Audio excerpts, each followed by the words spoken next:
My dear brothers and sisters, take note of this. Everyone should be quick to listen, slow to speak, and slow to become angry, because human anger does not produce the righteousness that God desires. Therefore, get rid of all moral filth and the evil that is so prevalent, and humbly accept the word planted in you, which can save you. Do not merely listen to the word and so deceive yourselves. Do what it says. Anyone who listens to the word but does not do what it says is like someone who looks at his face in a mirror and after looking at himself goes away and immediately forgets what he looks like. But whoever looks intently into the perfect law that gives freedom and continues in it, not forgetting what they have heard but doing it, they will be blessed in what they do. Those who consider themselves religious and yet do not keep a tight rein on their tongues deceive themselves, and their religion is worthless. Religion that God our Father accepts as pure and faultless is this: to look after orphans and widows in their distress and to keep oneself from being polluted by the world. This is the word of Lord. Thanks be to God. All right, we're going to practice one more time because last week we tried it. This is the word of the Lord. All right, we're getting there. We're getting there. We got 10 weeks of this series, so we're gonna arrive. So I got these about a year ago. This little box right here. Anybody know what this is? AirPods, right? So it doesn't have to be AirPods, but whatever kind of headphones, like these things are a blessing and a curse because you put them in when you're having a phone call. Well, you can be listening to music, but I use them mostly for a phone call, right? And now what it does is it allows your hands to be free, which is great, especially when you're driving a car. But I found that I do it all the time. Like if I'm walking or if I'm sitting down and I'm talking, I have my hands free. So the negative thing that I've seen that happens is if I'm sitting stationary, I have the AirPods in, both of my hands are now free. And I'm like, what do I do with my hands now? You know, I got plenty of options. And I begin doing something. I might fiddle around on the computer. Or, you know, even though I'm on the phone, I could be looking at the phone. And before you know it, if you're not careful, you can be on a phone call, somebody's talking to you, and you're not thinking about what they're saying at all. You're thinking about something different that's going on. And there have been a handful of occasions like, I'm sorry, can you just say what you just said one more time? You know, and it's just not a good moment. Like you realize you're not doing a good job of hearing what that person is saying. It's taking your attention away. You're distracting yourself in order to ask for that person to have to repeat what they just said. And as we look at the book of James, he turns his attention to this type of topic. Like, how are we listening when it comes to God's word? How closely are we listening? We're going to talk about obedience today because as James talks about this idea of listening, it carries us into the whole concept of obedience when it comes to our relationship with God. And the first thing I want us to see here as we jump into James chapter 1, starting in verse 19, is that obedience starts with listening. It starts with listening, and it starts with hearing clearly. Here's what James says in verse 19. He says, "My dear brothers and sisters, take note of this." Now, he says, "my dear brothers and sisters," because as we read through this passage, as you just heard it, he says some pretty harsh things. But he's showing them, I care and I love you, like you are my dear brothers and sisters. So he starts with that really personal sort of invitation to hear what he's saying, even though he's going to be a little bit strong with his words. He says, "My dear brothers and sisters, take note of this. Everyone should be quick to listen, slow to speak, and slow to become angry. Because human anger does not produce the righteousness that God desires." Now, here's the thing. This passage just applies to so many different areas of life. As we read it in its context, what came right before, what's coming right after, it's pretty clear that James is primarily focusing his attention on our hearing of the word.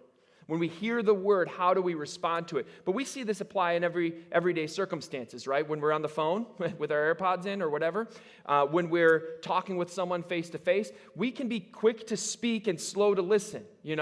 Especially if we're passionate or if we're in a disagreement or if we're stressed out, like we just revert back to poor listening skills, and all we're doing is listening for something that we can interject on instead of listening to understand the other person. We can do that frequently as we walk through life. It's easy to argue with other people, but what we don't realize a lot of times is it's also easy to argue with the Word internally. When we hear what God says to us and we sense maybe what He's even speaking to us, we can argue back. We can rationalize our way out of things, and then we don't have to apply it in our lives. Obedience starts with good listening. It starts with listening. It starts with holding back our judgments, holding back our words, holding even back our frustration at times in order to hear what God's Word says to us, and then to respond to it. Verse 21, he continues. He says, "Therefore get rid of all moral filth, the evil that is so prevalent, and humbly accept the word planted in you, which can save you." I love that idea. He's really pulling on something that was predicted in the Old Testament, and where the Old Testament prophets would say, look, there's going to become a day where nobody needs to teach you the word because it's going to be inside you. It's going to be written on your hearts. You're going to know it, and you're going to know God personally and have that relationship with Him. Somebody else doesn't have to facilitate that relationship. It's between you and Him, and it's still done in community, but there's a word that gets planted in you. But our hearts are like a garden, right? It's planted. There's a seed that's planted. The word is planted. And then we have to be careful about cultivating that garden, cultivating that seed, and allowing it to grow. And we talked about that a little bit last week with our inputs and making sure that we are feeding the right side of our internal person, that we are feeding the spirit side, not feeding just the flesh, not feeding it something that's going to lead to temptation and to sin. But as we walk through life and we try to rid our lives of the moral filth, the evil that's so prevalent, as he says, we need to humbly accept the word that's planted in us because it provides salvation. When we hear this idea, our heart is like a garden, it's planted. I have a lot of neighbors, and I've talked about this before, a ton of neighbors who have gardens. We don't do it, all right, but maybe someday. But right now, we're not trying to grow any vegetables. We've done it in the past. But some people in our neighborhood are super committed to it. They have these very large gardens, and you see them out there. They're working on it. It takes time. It takes energy. They have to remove weeds. It's interesting that stuff that you don't want grows so easily and so naturally, and you never have to put it there. You don't have to be intentional about it. But the things that you want, the things that will nourish you, the things that will provide even food into your household, like things of that nature, that takes a ton of work. That takes the right conditions. That takes feeding, and it takes fertilizing. It takes watering. It takes the right amount of sunlight. And you need to cultivate that. And it's more challenging to grow the desirable things than the things that are not desirable. And so the question is, am I listening to God's word? Obedience starts with listening. So am I listening to God's word as I walk through this life? Am I making sure there's input for that? Now, I'm not just talking about on Sunday morning, because again, just like the Old Testament prophets were saying, there's going to come a day, it's not going to be dependent on someone else. There's an opportunity to hear directly from God, to have that relationship with Him, and as we cultivate that, that's really when that seed begins to grow, that plant grows in our hearts, in our lives, as we bring in and we receive God's word as individuals consistently. And as we walk through the book of James, there's some opportunities for that. As we walk through this book together, we have opportunities that we can take in order to strengthen those times where we can hear God from His word, when we can hear Him speaking to us. One of the things that's on your bulletin, we're not going to talk about it later, but you can just go ahead and swipe that, put your camera on that little QR code. You can get James devotionals each day. It'll just guide you through the book of James to keep this on your heart throughout the week. You don't need to have the devotional, though. I encourage you, pick this book up, read it. You could read the whole book of James in about 15 minutes at a normal pace. You can read it. Now, you might want to slow down in order to make sure you're catching everything and all of that stuff, so it may take a little bit longer, but we could all spare 15 minutes, to have God's word speak to our hearts in our lives. So for us, it's a challenge to make sure that we're people of His book, people of His word, and we're hearing His voice in the many ways that He speaks to us. So let's get into God's word together as we continue on in this series. One way or another, find a way. Challenge yourself. Maybe you've never read the Bible before. It is a more accessible book than you think it is. Find a version that speaks to you, that is true to the words, but also puts it in a way that you can understand, puts it in a modern language that is a translation that's suitable for us to understand today. I encourage you to find that and to incorporate that into your life. Maybe you've been reading for your whole life. You've been reading the Bible.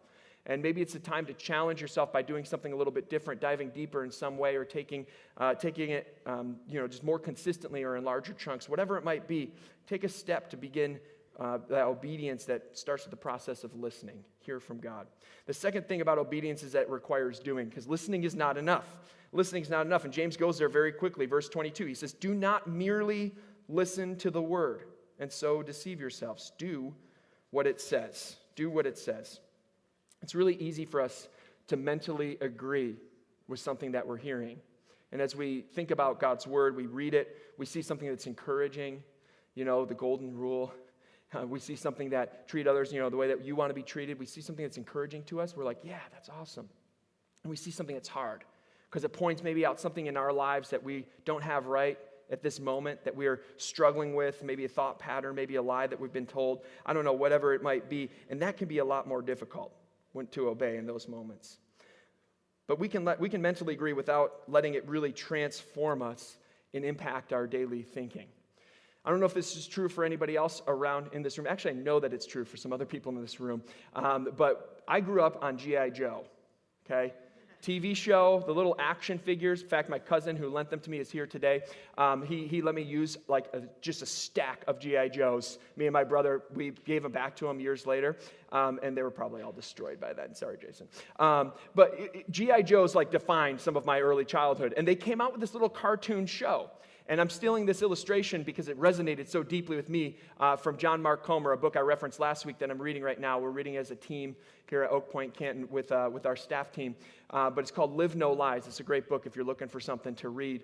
And he was talking about the G.I. Joe TV show, which I watched all the time. In fact, if I got ready fast enough before kindergarten, I could watch one in the morning.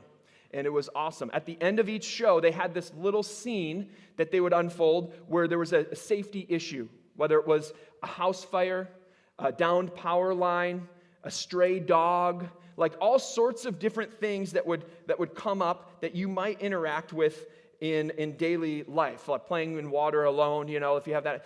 There's just different things that were safety issues that you never should do and that children sometimes don't think about. And they would then, a G.I. Joe would show up on the scene to intervene and help this child through this crisis moment. And at the end of that little scene, it always ended the same exact way. Some of you already know what it is. The kid would say, "Now I know." And then the G.I. Joe character would say, "And knowing is half the battle," right? And there's actually a psychologist who's done some work on this from Yale, Laurie Santos, professor at Yale in psychology, and she calls this the G.I. Joe fallacy, all right? Because knowing is not actually half the battle. As we walk through life, knowing, it's not quite half the battle. It's part of the battle. It's really important. Listening, hearing, knowing, and understanding, it's important. But true change, especially in something that's ingrained in us, usually takes a little bit more than knowing. So our habits that break in very difficult ways that we need to know, we need to know, but we also need to do a lot more for it to sink in at the heart level. Really, she says it's about 10 to 20% of the battle. But it doesn't really play as well. Now I know. And knowing is 10 to 20% of the battle. But it's important. We still need to listen, but it's so often in our lives that it stops at the listening, right? And so we need to find a way to push it through to the next level. It's not funny. It's serious. Matthew chapter 7, verse 24. "Therefore, everyone who hears," Jesus talking, "everyone who hears these words of mine and puts them into practice is like a wise man who built his house on the rock. The rain came down, the streams rose, the winds blew and beat against that house. Yet it did not fall because it had its foundation on the rock. But everyone who hears these words of mine and does not put them into practice is like a foolish man who built his house on sand. The rain came down, the streams rose, and the winds blew and beat against that house, and it fell with a great crash." We've talked about there's so many similarities between Jesus' teaching in the Sermon on the Mount and James' teachings in the book of James, as well as with Proverbs. And I mean, really, as I think about this, we've talked about it quite a bit as we started this series, but I think James, not really having followed his brother during his earthly ministry and then realizing after the resurrection, okay, I guess you were God. I was wrong. You were right. And now he becomes this all-in follower, a leader in the early church, one of the primary leaders of the church in Jerusalem. I think he probably really dug in and became obsessed. Like, what did he teach? He heard some of it. He was familiar with some of it just by being his brother. But I have to think that after the fact, realizing I was wrong this whole time, I was doubting him, I was casting all of this aside, I think he dug in and he just took these words to heart, and then it comes out naturally as he writes this letter, because it's the same concept. It's listening and hearing. Sometimes we don't know, or sometimes we know and we don't act on it. And so change is hard. But it's foolish at the end of the day to know something and to not put it into practice. Carrying on with James in verse 23, he says, anyone who listens to the word but does not do what it says is like someone who looks at his face in a mirror, and after looking at himself goes away and immediately forgets what he looks like. We see this, in life this really speaks to us even in modern day. Like, we have mirrors, right? I brought one from our house. This is like the only handheld mirror I guess we have because it's a little bit big. But this mirror is interesting because you got this side and it's like, okay, yeah, I look pretty good. But then you got this side and you're like, oh, like there's something on my face I couldn't see until it was magnified by this. So don't get one of these. It's not good for your mental health. But we look in the mirror and we have these around for the specific purpose of like, do I look presentable? Is there toothpaste on the corner of my mouth? Is there something on my face? Is there something on my shirt that I didn't notice? If you got dressed in the dark, is this whole thing matching, working together? Are the buttons aligned the right way? You look in the mirror, and then usually what happens is you make some kind of correction before you put it down and walk away. But if you look in the mirror and then you have something on your face and you walk away and you're like, it's cool, and you forget about it, like that's the kind of crazy person stuff, right? And so that's what James is saying. He's like, don't be like that person. We don't look in a mirror and then not make the adjustment that we see in front of us. We look in the mirror in order to make sure things are presentable. We look in the mirror to fix things that are wrong. And when we look into the mirror of God's word, we're supposed to apply it to our lives and allow it to change us and transform us and make adjustments. The mirror, it's revealing. The reason God's word is a mirror because it reveals stuff about us that we may need to do some work on. It reveals stuff about our hearts that may be broken, that we need to go someplace for healing. It reveals stuff about our thought patterns that are not true. It might reveal stuff about our relationships that we need to adjust. It may reveal stuff about our goals in life that need to come into alignment with God's realities for us and what he has as a plan for us. The mirror of God's word reveals some things that we may need to change at times. And so we need to sit with it, and we need to let it sink in and soak. And we need to allow the Bible to do its work, God's truth, his ways of speaking to us, to do its work in our lives. Sometimes we just use this book to affirm things we already believe and know, and not to let it challenge things in our lives and in our hearts. Even things that people have used this book to justify oftentimes end up being things that this book does not actually say. And when we sit with it, we realize and it convicts us. Thomas Jefferson had a work that never got published, but it's called The Life and Morals of Jesus of Nazareth. And basically what he did is he sat down with some glue, a notebook, and a little razor blade, and he cut out parts of the New Testament that he liked and that spoke to him, and he left out the other parts. He left out all of the supernatural. He left out all of the miracles. He left out the resurrection, and he took the moral teachings of Jesus, and he stacked them up into this work. And what he did was he was taking things that communicated to him. He was taking things that he enjoyed. He was cherry picking from the word. And sometimes we can do that when it comes to stuff we agree with or something that is easy to apply. And the things that are challenging, the things that are hard, the things that demand something more of us, we cast aside and we let ourselves off the hook. But we can't do that because obedience requires listening and it requires doing. The third thing is that obedience ultimately is rewarding. Obedience is rewarding. Verse 25, James chapter 1, verse 25. Whoever looks intently into the perfect law that gives freedom and continues in it, not forgetting what they have heard, but doing it, they will be blessed in what they do. It's rewarding. There's a couple things that we see there. He says the perfect law that gives freedom. In our Western minds, we tend to think that freedom is the absence of all restrictions. That's freedom. The absence of all restrictions. But that's not true freedom. God's law brings freedom. How does God's law bring freedom? Law sounds like something that's binding, that's restricting. But that's not what James is getting at. But our minds, the way we think about it, is in conflict with the way that God speaks about it. Peter says something similar. 1 Peter chapter 2, verse 16. He says, live as free people. He's talking to Christians. Live as free people, but do not use your freedom as a cover-up for evil. Then he ends this thought by saying, live as God's slaves. So the sentence starts with live as free people and ends with live as God's slaves. Is that a contradiction? What does that mean? What does that look like? It's kind of like this. There's this young boy who had a really nice saltwater aquarium in his house. And he was looking at the fish one day, and he's like, man, they're stuck in this little box. And he felt bad for them, and so he pulled a stool up, and he grabbed the net, and he started reaching around inside the aquarium, and one by one, he snagged the fish in the net, and he tossed them out onto the ground. Of course, his parents walked into the room and was like, what are you doing? He's like, I'm setting them free. Meanwhile, 15 fish are lying dead on the ground.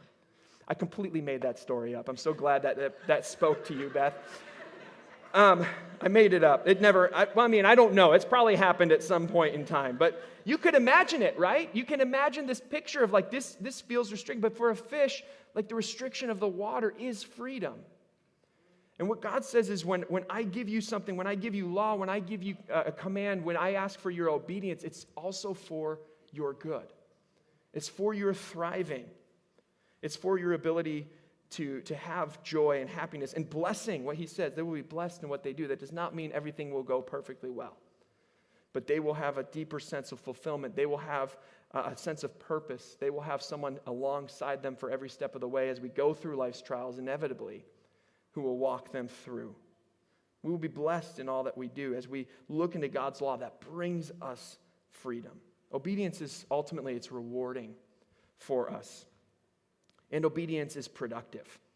He ends this section, verse 26, he says, those who consider themselves religious or devout or pious, yet do not keep a tight rein on their tongues, deceive themselves, and their religion is worthless.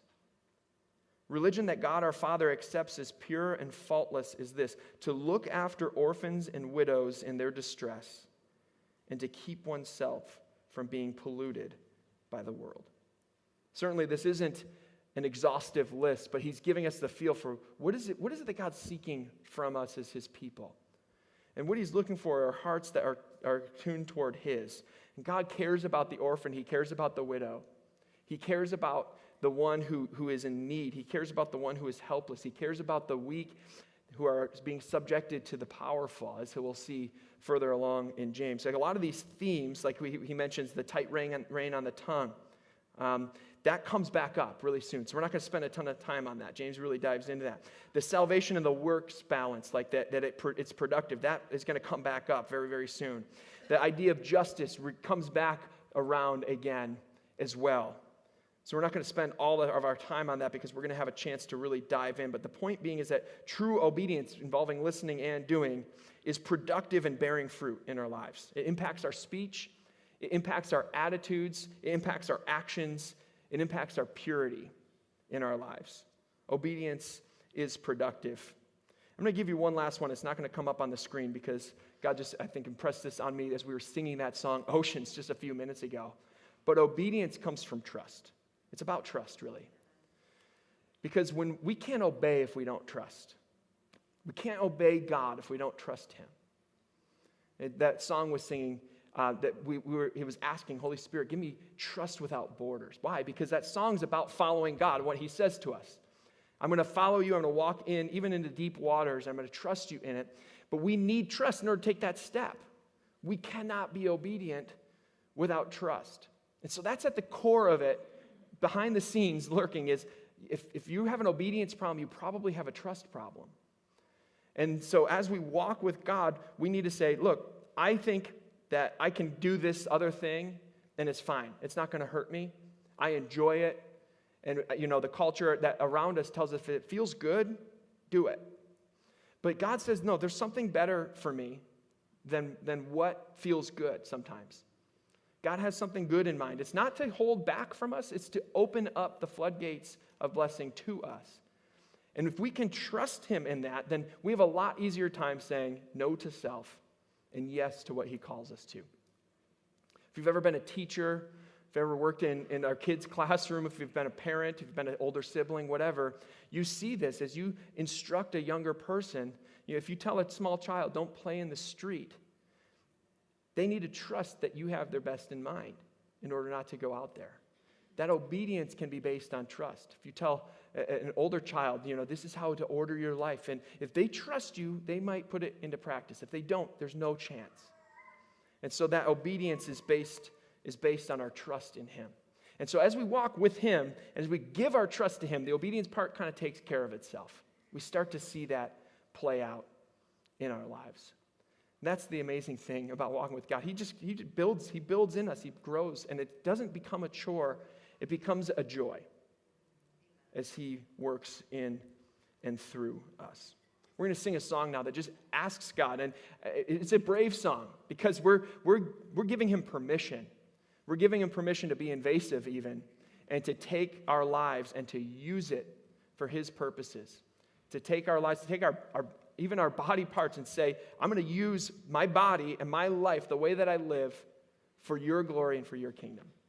And it's a challenge. Because when we sing this, we're inviting God to do something that may be uncomfortable at times. Let's sing it as a prayer together. God, we thank you so much for who you are. We thank you for your word that brings freedom, your word of truth. And Lord, we thank you, God, this morning, that we have the chance even to ask you now to move in us. I thank you for hearts that are tuned to what you'd have for our lives, God. And I pray that you would just increase our trust. And that as you increase our trust, our lives would follow.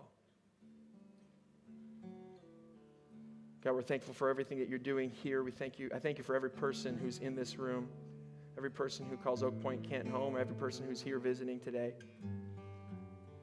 God, just pray that you would just build something through us that honors you. Take our lives, Lord. Use them for your purposes. In Jesus' name, amen.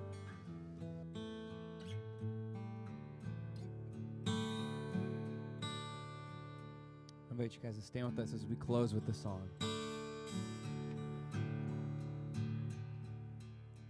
Take my life and let it be consecrated, Lord, to thee. Take my moments and my days, let them flow in ceaseless praise. Take my hands, let them move at the impulse of thy love.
myself, and I will be ever only all for thee.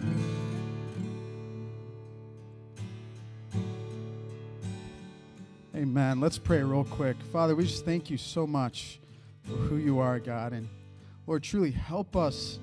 I'm just thinking of Romans chapter 12. Lord, help us to be living sacrifices, Father, for that is our true and proper worship. God, help us to know you, Lord, to obey you, to trust you, to listen and to do, Lord, the things that you are calling us and telling us to do, whether it be from your word, Lord, or from the prompting of your Holy Spirit. And so, God, help us so that we may honor and glorify you in all that we do. And pray this in Jesus' name. Amen.